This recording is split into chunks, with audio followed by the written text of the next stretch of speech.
Hello students of class 9. So again I have come to teach you the rest of the stanzas, and the name of the poem is Autumn. I was doing this poem Autumn with few people in my previous video, and as it is written on the board that the name of the poem Autumn is John Clare. And so this poem is about what? This poem is about the autumn season, the beauty of the autumn season in the English countryside. So we did up to second stanza, and I couldn't write down the meanings for you people in the previous video. So first I should start writing the meanings of the difficult words from the second stanza. So shut of eve. Shut of eve, as I said, that shut of eve means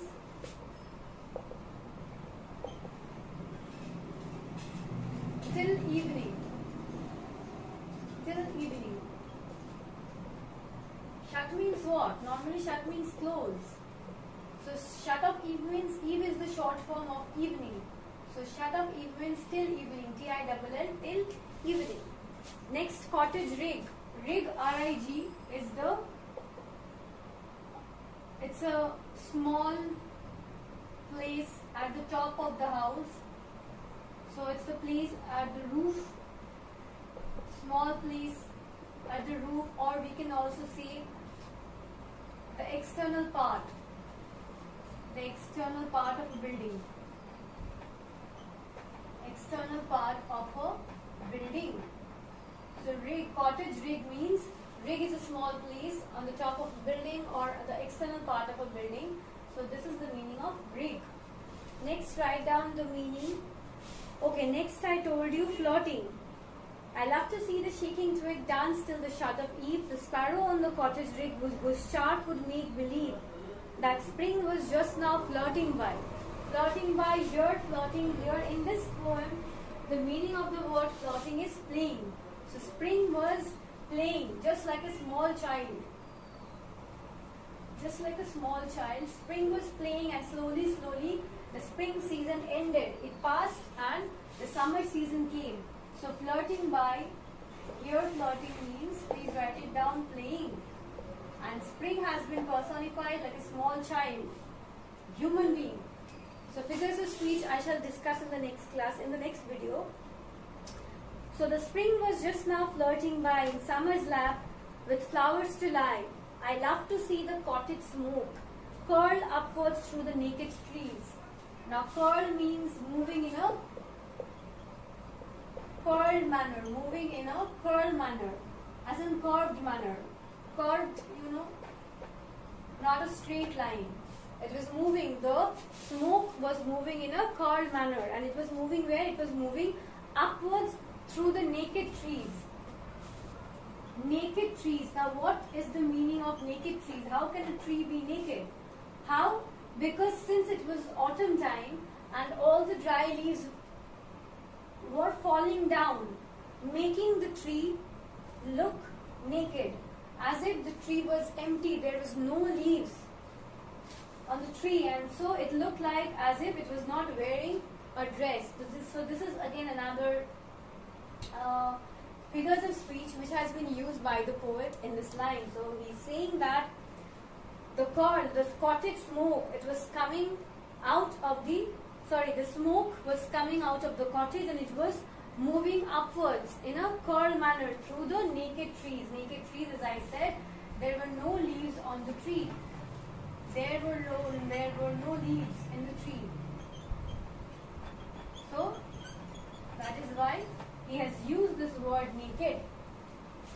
So now, what is cottage smoke? This is something which you need to know. Cottage smoke, because since John Clare, he was an English poet, he was born in England, and he spent most of his childhood in the English countryside. So in cold countries, what happened? There is a fireplace in each and every house, because to keep themselves warm, it's a very cold country, to keep themselves warm, people do what? They keep a fireplace in a corner of the house, from where they'll just lit that fireplace. Whenever they feel cold, they lit that fireplace, and smoke comes out from there is a small hole which is there at the roof, and smoke comes out from that roof. So that is called cottage smoke. So the poet sees the cottage smoke which comes out and moves upwards through the naked trees. Then he's saying the pigeons nestled round the cot on dull November days like these. So next line he's talking about the pigeons. First he talked about sparrow, now he's talking about another bird, that is pigeons. And pigeons have made their nest round the cot. What is cot? Cot is a place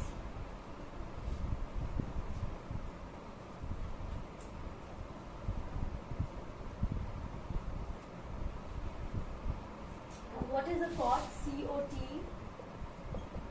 Cot, it is a place where birds take shelter or they make their nest. So cot basically it's a small place which is made by the people in the cold countries because in the cold countries what happened, it is very cold over there and the animals, the birds, they need shelter when it is too cold. So the people made cot, maybe at the roof of the house, on the top of the house they make a small place so that the animals and birds, especially the birds, can come and take shelter. So that place is called cot. So here we see the poet is saying the pigeons are inside the cot on dull November days like this, because November, autumn is the season. Autumn is what? Autumn is October. October is the autumn season, and then slowly winter comes in December. So spring, summer, autumn, winter, then again spring. The cycle goes on. So on dull November days like this, the cock, now he's talking about another bird, that is cock. The cock upon the dunghill crowing. The mill sails on the heath a-going, the feather from the raven's breast falls on the stubble lea. So this whole stanza is about different kinds of birds, like the sparrow, then the pigeons, the cock. Now what the cock is doing? The cock is sitting upon the dunghill and he is making a sound. So the sound that is made by a cock, that is called crowing. So the cock was crowing. And where was he sitting? He was sitting upon the dunghill. Now what is dunghill? Please write down the meaning of dunghill. Dung is basically, it's a heap. Dung is a heap of refuse or waste materials that come out of the birds. So dung, it is a heap of refuse or waste materials that come out of birds. And when birds, what happens? Birds go in a place, they choose one place and they excrete all the waste materials. So slowly when all the birds go over there, and when all the birds go to that place and excrete their waste materials, a heap is formed, and it is as if, and the heap looks like a hill. So that is why the poet is saying that the cock is sitting upon the dunghill and he is crowing. The mill sails on the heath a-going, and on the other side there is a windmill, and the wind is moving. The windmill, I think you have seen windmill. Windmill has got maybe 4 blades or 6 blades, and it looks like a fan, and it moves. It twirls with the help. Whenever wind blows, what happens? The windmills move, and with the help of windmill, electricity can be generated in the village areas, and it also helps in harvesting crops. So windmill is something with the help of which people in village areas do a lot of things. So the poet is seeing the windmill which is moving, where the windmill is there situated on the heath. What is heath? Heath, it's an open field, open west field. The field is of no use. So the mill sails on the heath a-going. The feather from the raven's breast. Raven is again another kind of bird. So the feather is coming out. The feather is falling from where? From the raven's breast. Breast means chest of the bird. So the feather is falling from the raven's breast. Where? On the stubble lea. Stubble lea is again another field, and on that field the feathers of the raven bird is falling down. So now we see, so this stanza is all about the beauty of the nature, the beauty of the birds in an English countryside. It's a cold country, and when the author sees all this beauty of the birds, pigeon, raven, the feathers are falling, the cock is crowing, and the windmill is moving. So all these things,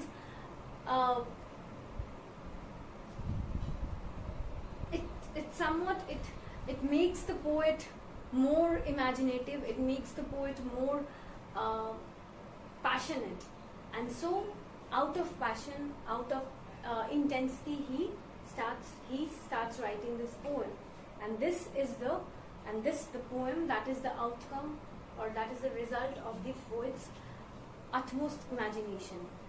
So there are a lot of meanings that I need to write down. For example, the meaning of heath, raven, stubbornly. So these meaning, again, I will write it down in the next video, and I shall also continue with the rest of the lines, with the rest of the poem in the next video. So I hope this poem is giving you a lot of pleasure. So bye as of now. Let us again meet in the next video. So thank you, students.